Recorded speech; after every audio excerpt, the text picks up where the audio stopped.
दोस्तों, आज की कहानी है बहू की इतनी सेवा करना अच्छी बात नहीं, सर भी सट जाएगी। दोस्तों, कहानी शुरू करने से पहले अगर हमारे चैनल को सब्सक्राइब नहीं किया हो तो कर लीजिए ताकि आपके पास पहुंचे हर रोज नया वीडियो। बहुत देर तक शकुंतला जी को फोन पे बात करते हुए देखकर उनके पति सुरेश जी ने कहा, अब बस भी करो भाग्यवान, नाश्ता खत्म कर लो पहले। इतना सुनती शकुंतला जी गुस्से में बोली, आप भी ना हद करते, बीच में बोलने की आदत जाएगी नहीं आपकी। कोई काम तो बचा नहीं आपको तो ले दो कि मेरे पीछे ही पड़े रहते। कितनी जरूरी बात कर रही थी मैं अपनी जीजी से।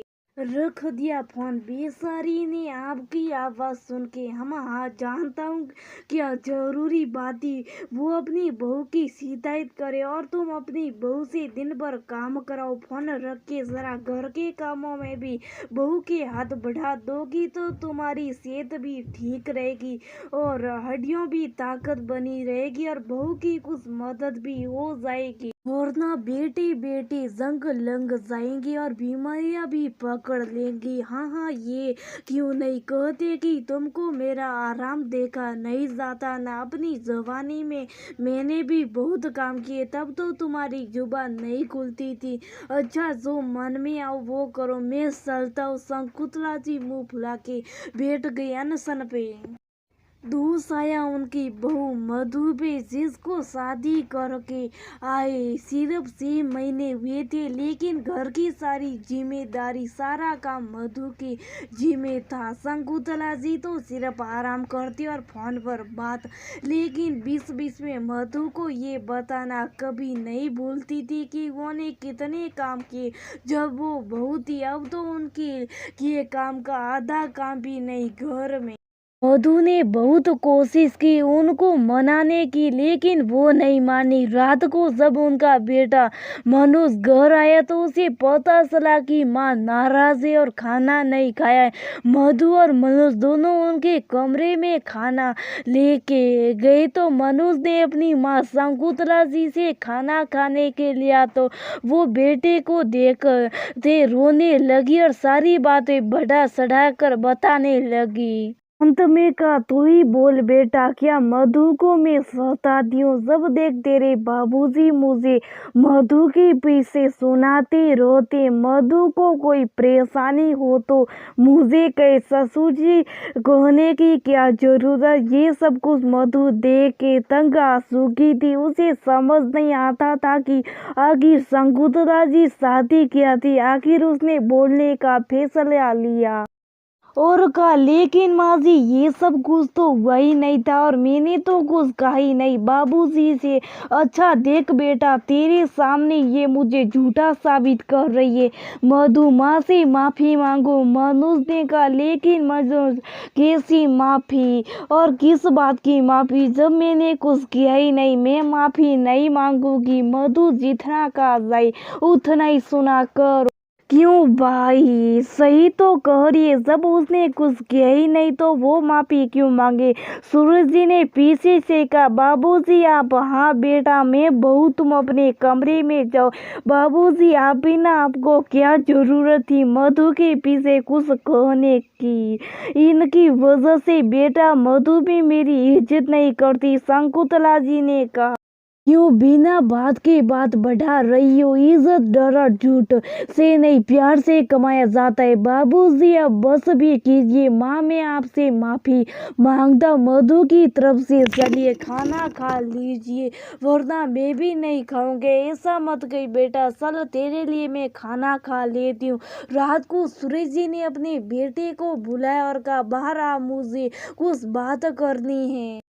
जी बाबूजी कहिए। बेटा मैं जानता हूँ कि तू अपनी माँ को बहुत प्यार करता है, लेकिन इस बात को साबित करने के लिए बिना वजह मधु को निशा दिखाना गलत है। मधु भी तेरी जिम्मेदारी है, तेरी माँ भी बुरी नहीं, बस अभी उसके सिर पे सास बनने का भूत सवार है। सबको देख के मैं किसी का पक्ष नहीं ले रहा, बल्कि ये चाहता हूँ कि अपना परिवार पहले की तरह खुशहाल हो जाए। तेरी माँ इस बात को स्वीकार करे कि मधु कोई बाहर वाली लड़की नहीं है, अब इस घर की सदस्य और इस काम को मैं बिना तुम्हारे सहयोग के नहीं कर सकता।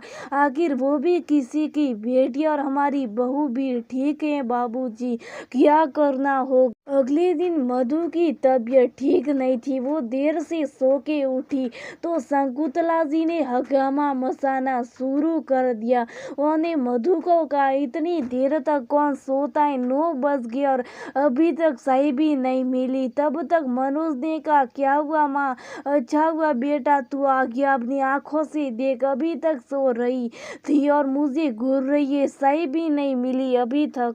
ये लो माँ, अपनी साई माफ करना, मेरी गलती है, देर हो गई। शकुंतला जी ने पलट के देखा तो उनके चेहरे का रंग उड़ गया। तूने साई बनाई? हाँ शकुंतला जी, और ये नाश्ता भी और आज का खाना भी हम ही बनाएंगे। बहू तुम नाश्ता लेके रूप में आओ, खा के आराम करो। मधु वहां से चली गई, लेकिन उनकी बातें चुपके से सुनने लगी।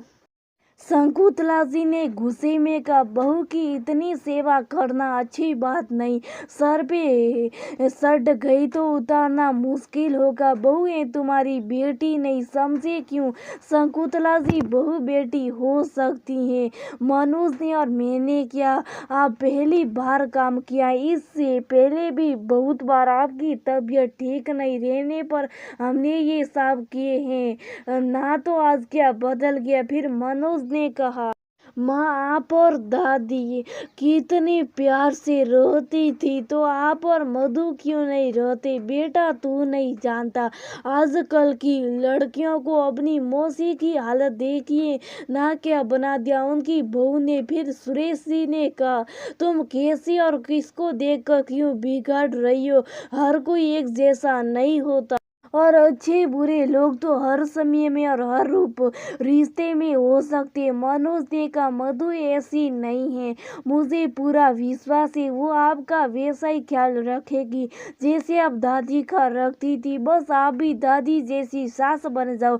ये सब बात सुन के मधु को अपने पति और पिता रूपी ससुर पे गर्व महसूस हो रहा था। तभी शकुंतला जी ने कहा, सही करे जी आप दोनों, मैं भी ना जाने किन बातों में आ गई।